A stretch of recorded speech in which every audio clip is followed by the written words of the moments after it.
which made a quagga. Sun beat down on the sizzling savanna, and the grasses hummed with busy insects. The treetop family have taken their time machine and traveled back in the time to the 18th century to the grassland of South Africa.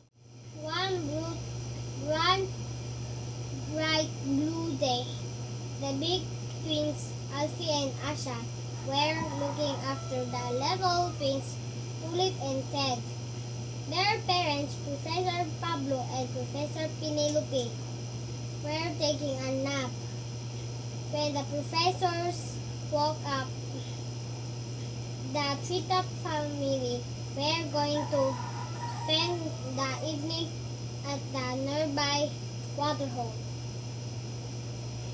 to see what animals were living in the African savanna at the time. There'll be cheetahs, said Asha.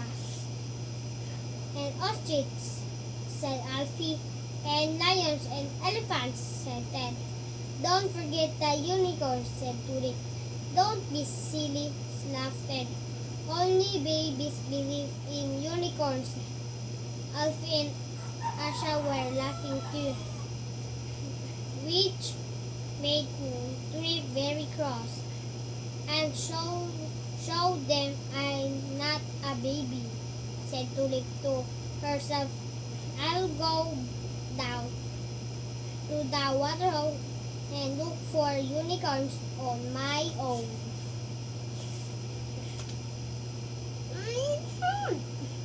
So when the others weren't looking, Tulip decided to walk to the waterhole by herself. She found a hill to hide behind and ducked down out of sight. From her hiding place, she spotted an ostrich and wildebeest and a herd of creatures she had never seen before.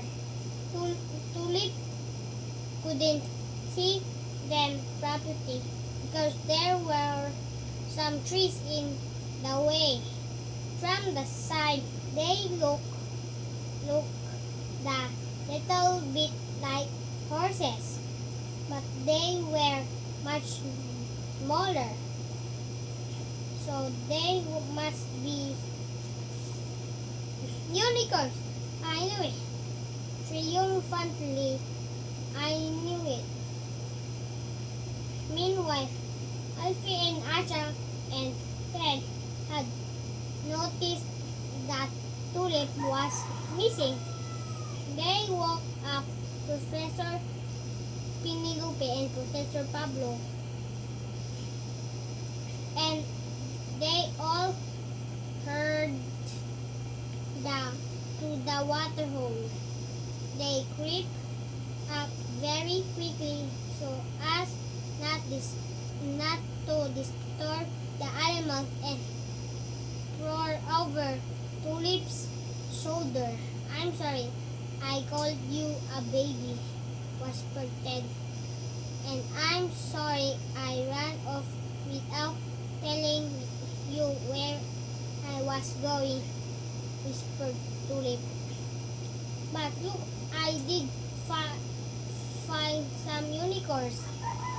Then one the strange creatures threw me towards them, and I did not have a horn. Oh, said Tulip, feeling very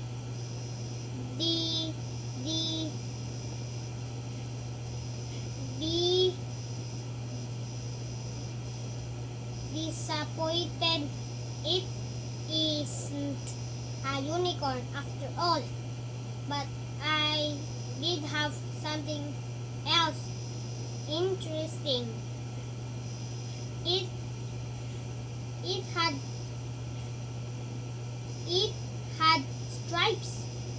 but not all over it, just on his front half. Is a quagga, said Professor Penelope.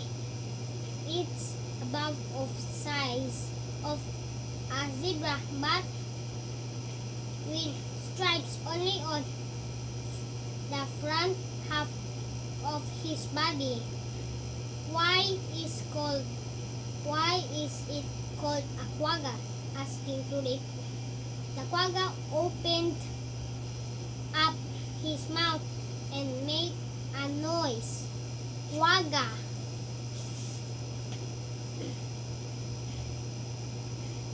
That must be why, grunted Ted. But the quagga had made that noise of the reason. There were three beautiful golden lionesses padding towards the waterhole.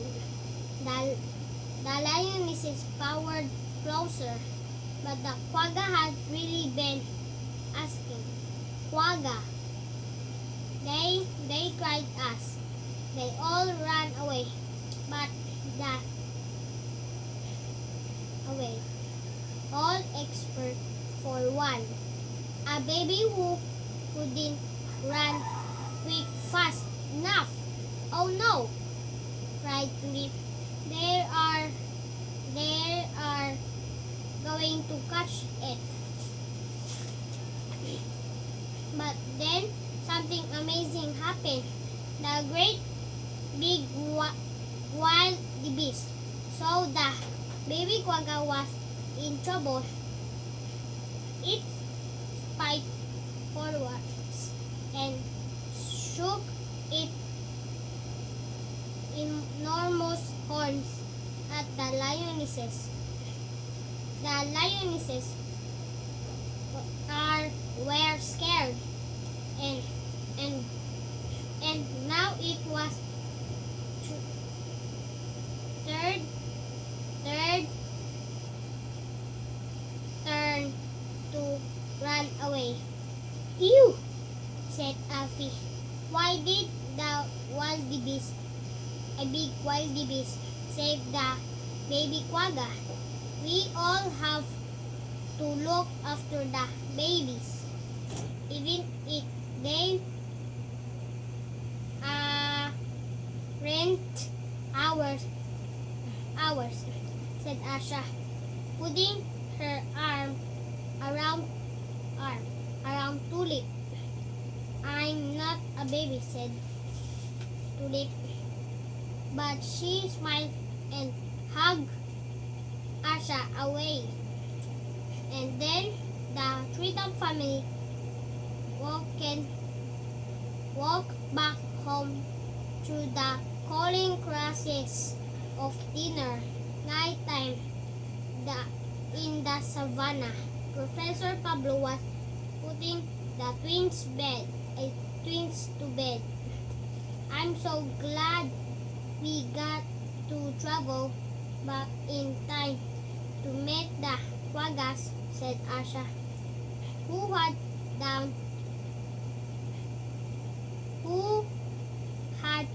down a picture of one in her notebook.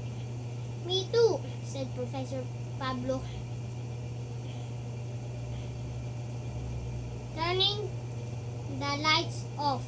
I'm sorry it wasn't a unicorn, Tulip, but it was almost as good.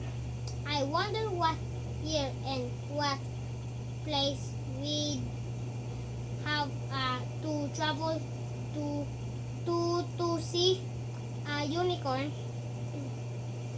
said Tulip to herself. One day I'll find a unicorn. Just you wait and see. Kumana